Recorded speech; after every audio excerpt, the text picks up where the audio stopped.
All right, good evening. Welcome to the February 11th meeting of the Nixa City Council. Call the meeting to order. Kelly Morris. Here. Matt Ogden. Here. Sean Lucas. Here. Aaron Peterson. Here. Darlene Graham. Here. Zern Vess. Please join me for the Pledge of Allegiance.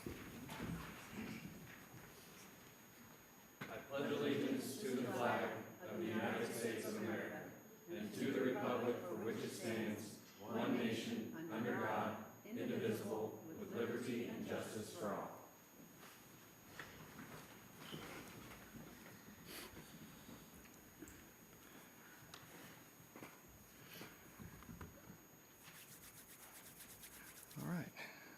I kind of had deja vu today because last year our meetings were on Mondays and we did this proclamation a day late last year as well. So, all right. Getting started. Whereas Springfield's 2 Ronald McDonald House programs have provided a home away from home and an invaluable source of hope and comfort for families of seriously ill and injured children who must travel far from home for medical treatment. And whereas the 2 Ronald McDonald Houses located in Springfield, Missouri, allow their guests to maintain close contact with their seriously ill children by providing a secure and supportive environment at no required cost.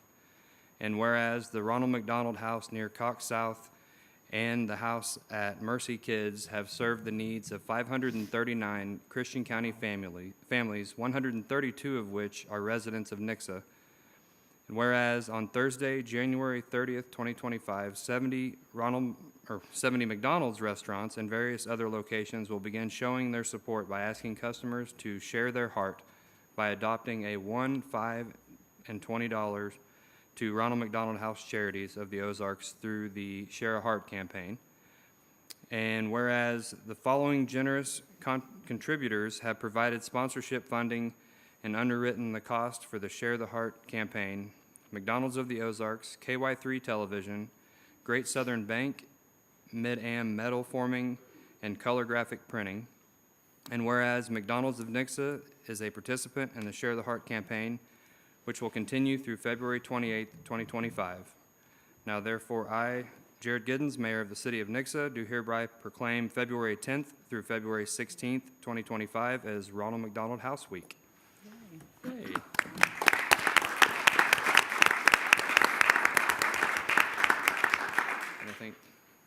And we do have someone here from Ronald McDonald House.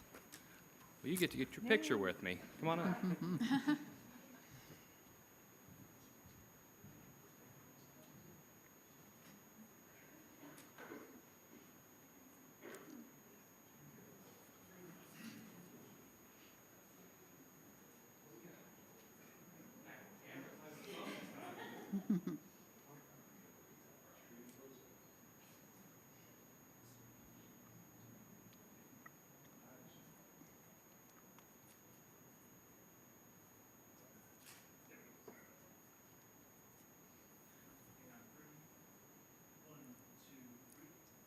Need a monopod. Stick them in the stick.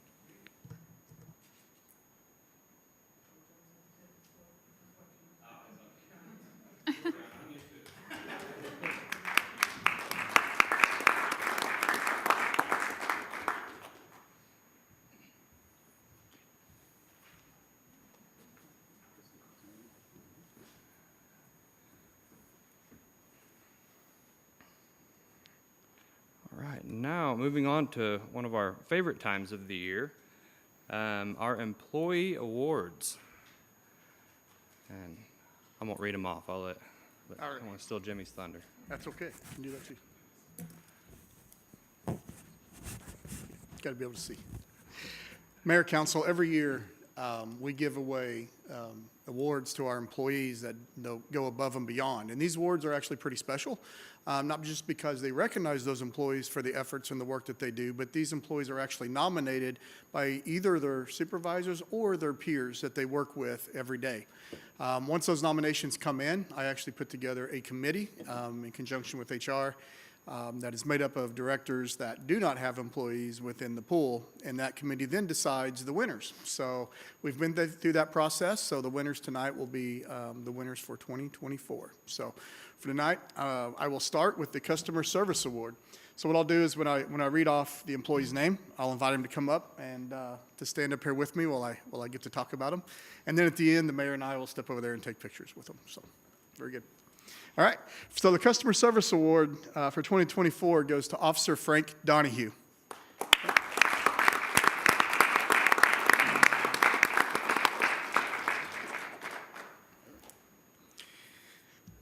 And what I'm reading tonight is actually from the nominations that came in from the nominees. So I'll be reading their actual nominations. Officer Donahue has been an invaluable member of the Nixa Police Department for 20 years, and before that served with the New York Police Department, where he retired after 20 years of service, bringing his years of service as a police officer to an impressive 40 years. The nominee wrote that even after 4 decades of service, Officer Donahue maintains one of the best attitudes and most professional demeanors in the department. He treats everyone with respect, whether they are community members or fellow officers. Known for his friendly nature, he's often the first to greet rookie officers on their first day and takes a genuine interest in getting to know everyone around him. His warmth and respect have earned him affection and admiration in the Nixa community. With his extensive experience, he frequently assists fellow officers by providing guidance and helping with calls for service when needed. Officer Donahue embodies the core values of the Nixa Police Department: service, courage, integrity, pride, and professionalism. His continued dedication to the department and the citizens of Nixa has been invaluable, and we look forward to the lasting impact he will continue to have on our community. So, congratulations, sir.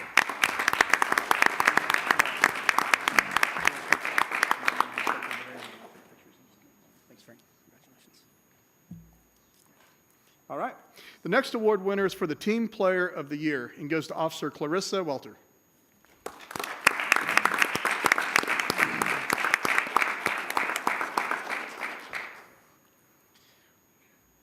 Clarissa has been acknowledged for her exemplary dedication and service to the Nixa Police Department.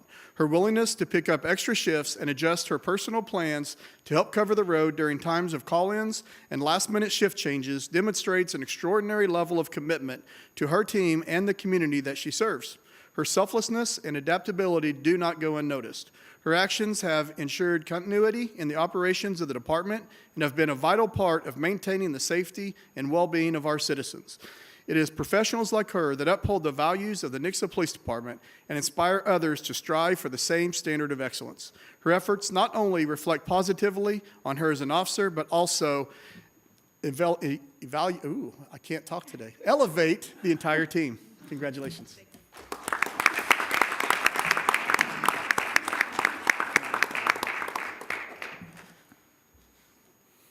All right, the next is for the Innovation Award. So the Innovation Award for 2024 goes to Sarah Gill.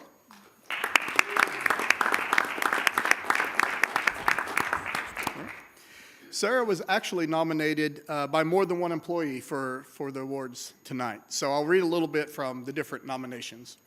Sarah is always willing to help in any way she can. She's eager to jump in and work when the need arises. She's been a great asset in keeping Mr. Lyles on schedule and abreast of signing acknowledgments, meetings, employee needs, etc. Yes, she has. She's changed my work life. She's a wonderful asset to the city. She's always pleasant and has a friendly demeanor to citizens, vendors, and staff. Even when they're not pleasant with her, she demonstrates kindness and professionalism. She is thoughtful and thorough in her job duties as well as in all the extras. She's done a great job in her work with the Employee Wellness Committee, with food day events, and with recognition of employees' birthdays, just to name a few.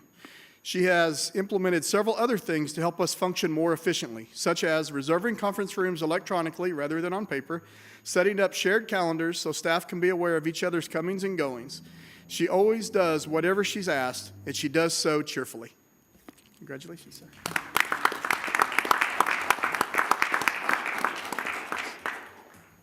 All right. So the final award tonight is a pretty coveted award because I don't think I mentioned at the very beginning, but all the award winners tonight actually get an extra day off to use in 2025 to acknowledge their accomplishments. So, but the next one is the Employee of the Year. So this not only gets a day off, but they also get a 1% raise in their salary to go along with that. So this year's Employee of the Year goes to Brendan Justin.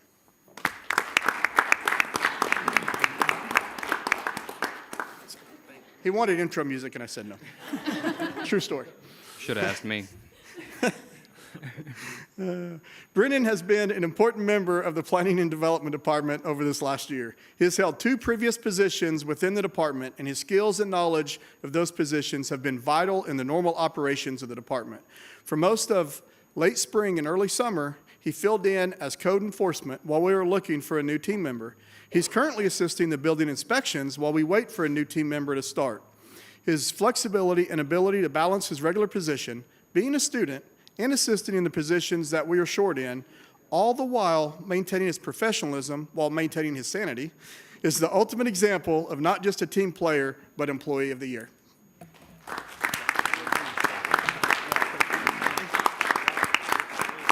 Very good. All right, you want to join us over here, Mayor?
All right.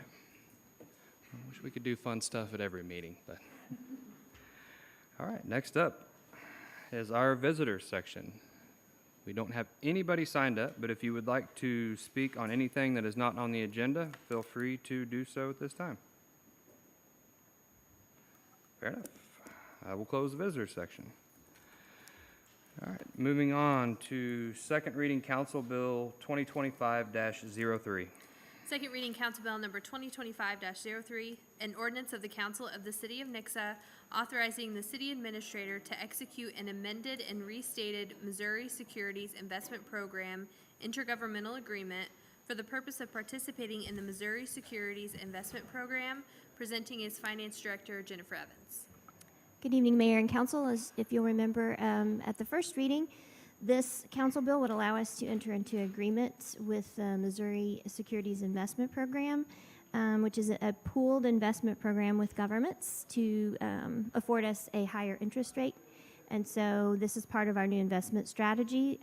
We will be investing money that we won't need on a regular basis, but we will need on an annual basis. And so I'd be happy to answer any questions that you might have about this program. Any other questions? Thank you, Mrs. Evans. All right. No other questions. I will open up the public hearing. If you would like to speak on this bill, do so at this time. And I will close the public hearing. Anything else from council? Anything else from staff? Fair enough. I will accept the motion. So made. First by Mr. Peterson, a second by Ms. Graham. Roll call, please. Matt Ogden, Yes. Aaron Peterson, Yes. Sean Lucas, Yes. Kelly Morris, Yes. Darlene Graham. Yes.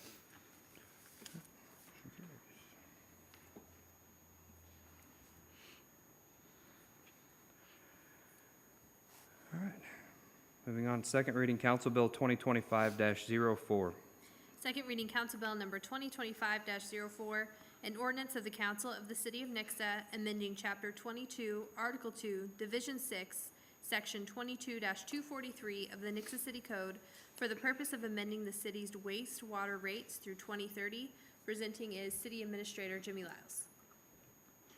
Mayor, Council, both Mr. Cossey and Mr. Colvin are out of town, so I'm going to be presenting on their behalf tonight. So the ordinance before you tonight, as Becca mentioned, is to adopt the new rate schedule from 2025 through 2030.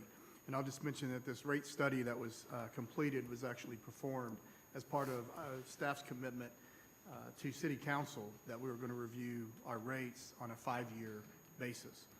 But by reviewing our rate structure every 5 years, it ensures that we're able to maintain a healthy utility. It ensures that our rate increases, if needed, are done incrementally. And that way we're not waiting and doing a very large increase at one time. The rate study was coupled with a wastewater master plan update that was actually performed by Algier Martin and Associates. And once that master plan was completed, we then used Schaefer and Hines to actually conduct the rate study. The study looked at 4 different components and when determining the proposed increases before you tonight.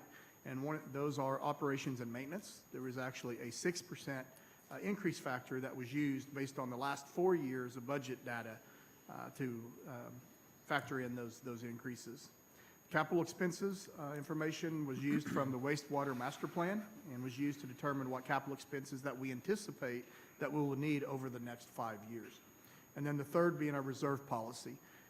We used projected operations and maintenance cost and CIP expenses to determine what our minimum reserves would need to be. So we looked at our 2024 reserve amount that we had of $23 million, and we adjusted rates to make sure that we maintained that and to have that same $23 million in reserves in 2030. And then the fourth thing we looked at is the growth rate. Using our growth rate over the last 4 years, we applied a 2.5% growth rate to determine what projected increases in revenues that we may be receiving from customer billing. And I also want to mention that the treatment plant that we currently have is now over 20 years old. So of course that is starting to age, has plenty of capacity, but again, as things age, it requires some upkeep and some maintenance needs.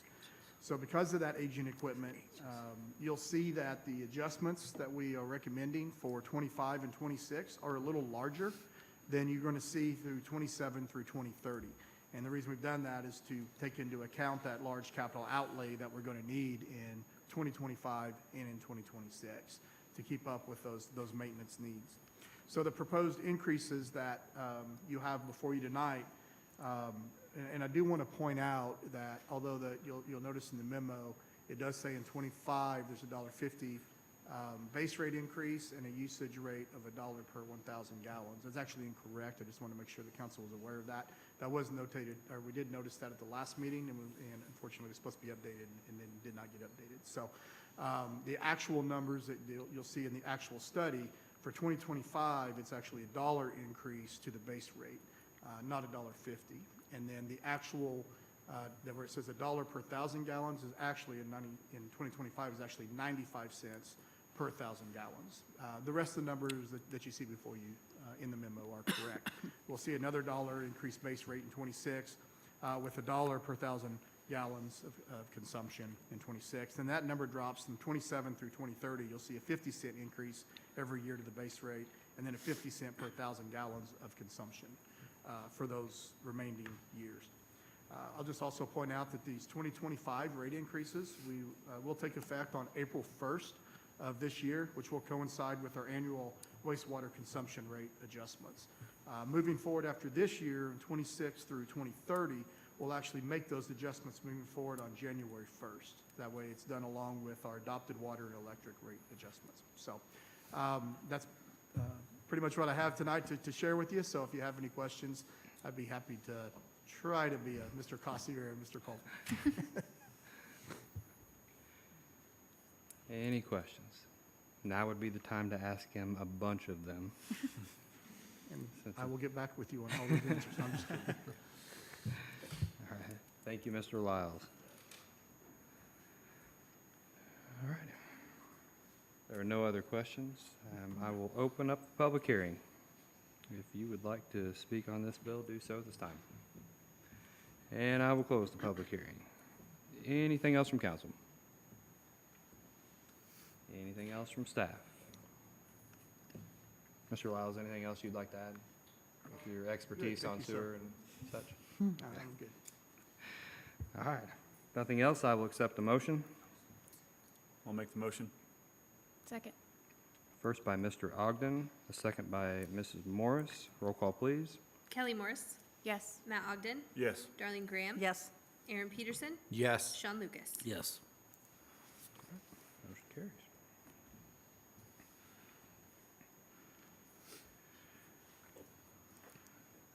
All right, now on to the resolutions section. First up, Resolution 2025-11. Resolution number 2025-11, a resolution of the Council of the City of Nixa consenting to the mayor's reappointment of Lauren Winter and Ruth Ann Maynard to the Planning and Zoning Commission. Presenting is Planning and Development Director Scott Gabby. Mayor, council, good evening. I'll try to stay seated for this one. So, as Becca mentioned, this is the reappointment of Ruth Ann Maynard and Lauren Winter to our Planning and Zoning Commission. They will be serving a 4-year term, which will end in November of 2028. Ruth Ann Maynard was appointed to finish out Mr. Butler's term. She was appointed back in May of this year, or last year. And Lauren, he's been on there forever, so he's a valuable member of the Planning and Zoning Commission, as is Ruth Ann Maynard. So we definitely look forward to keeping them on for another 4 years. I will admit there are terms that expire November 1 of 2024. I forgot to check that, so that is my fault. I will do better. Staff does recommend approval. Just getting some free time out of them. Any questions, I guess? I will say, I didn't get the chance to work with Ms. Maynard, but I have heard good things. I haven't heard a lot, which is good, because typically if I hear a lot, that's not a good thing. And so please, keep it up. We appreciate, you serving the community. And Mr. Winter, you do an amazing job. And you do a great job of explaining things, especially when you get into the processes and procedures, because a lot of people don't truly realize what the true function is of a planning and zoning commission. And so the way that you're able to kind of lasso the meeting back in, it's definitely well needed. I know that a lot of times those meetings can get out of hand at times. And so I appreciate the many years that you have spent helping the city out and helping the citizens better understand the processes and procedures of planning and zoning. So I don't see any reason why we would not want you guys to continue. So, and so far, no one said anything against it. So I guess I can just move on really quick and we can get through this.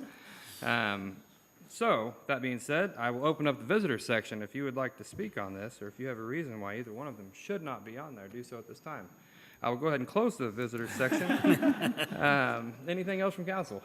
I'll just second your comments. I've been to several of the Planning and Zoning Commission meetings as of late, and Lauren handles the meetings very professionally, and it seems like we're able to get things done the way they need to be done. Agreed. Anything else from staff? Nothing else. I will accept a motion. So made. Second. First by Mr. Lucas, a second by Mr. Ogden. All in favor? Aye. Those opposed? Motion carries. You're stuck. All right, next up, Resolution 2025-12. Resolution number 2025-12, a resolution of the Council of the City of Nixa consenting to the mayor's reappointment of Kendall Dingus and Mark Hartsock to the Board of Adjustments. Scott is too chicken to present this one, so it's me. Wow. Boy, burn. This is reappointments to the Board of Adjustment for Mark Hartsock and Kendall Dingus. Mark was appointed in '22, and so was Kendall.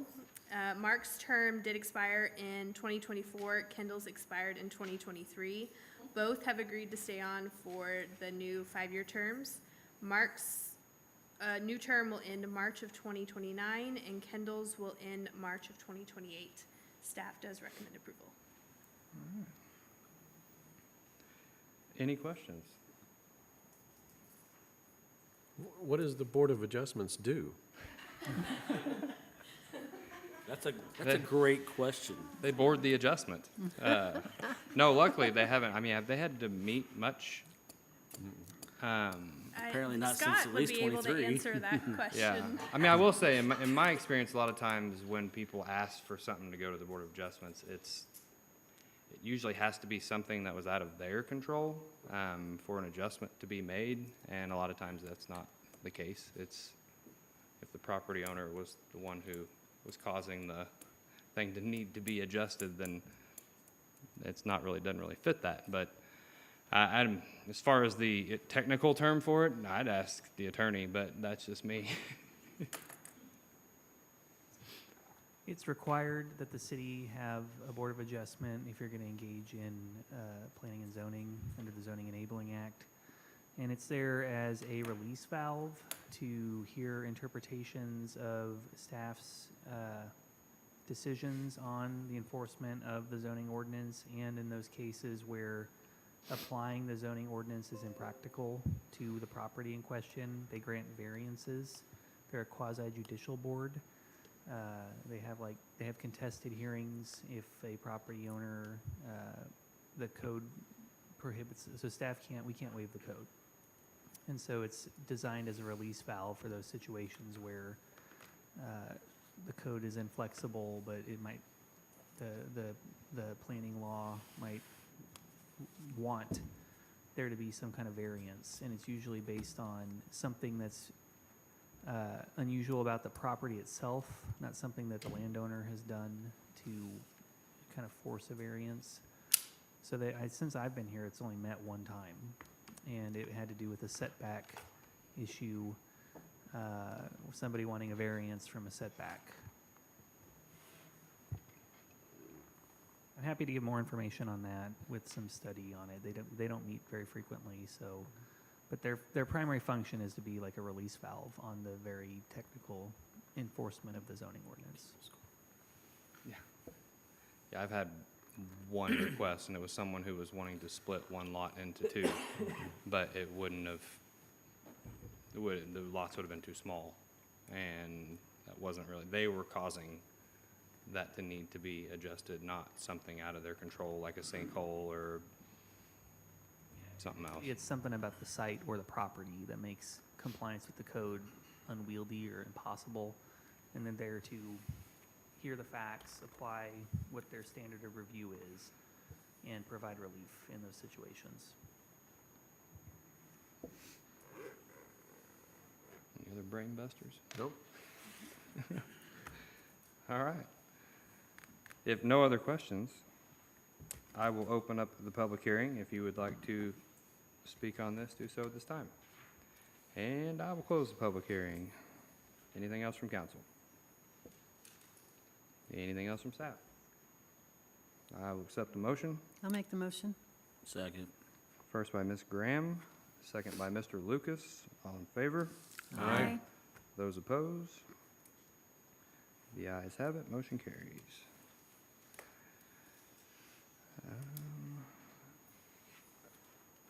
Okay. Just off the top of my head, a couple things. If Mr. Vess is watching, we hope that he heals up quickly. He recently had surgery, and he's gonna come back and do some backflips when he gets here. So hopefully he is healing fast. And then the other thing is the Government Finance Officers Association has awarded the City of Nixa with the Certificate of Achievement of Excellence in Financial Reporting for the 2023 Annual Comprehensive Financial Report, which is very huge. That is awesome. So, good, definitely good work. I think one of the things everyone always asks for is more transparency in government, and I think that we are very transparent on what we put out there for people to be able to see on the financials and everything else. So appreciate all of the hard work over in finance for getting us that award. That's awesome. Anything else from anybody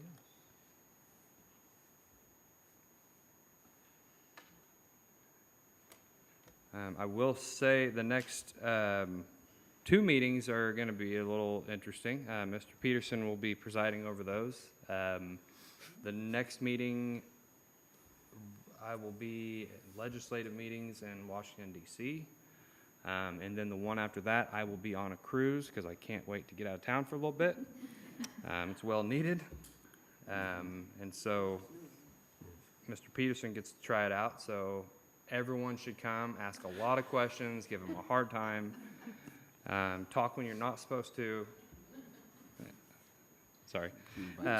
Mayor, and ask lots of questions of the Assistant CA, because I will be out of town as well. Yes. So yes. Cindy will be filling in. Wow. Yeah. They might not be the right ones, but you'll have just a couple trash cans. No big deal.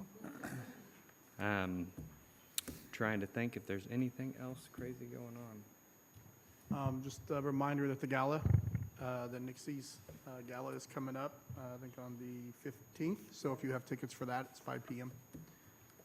And then offices will be closed Monday for holiday. That's this President's weekend. Day, yeah. Okay. Valentine's Day. All right. Well, if there is nothing else, thank you all very much. Meeting adjourned.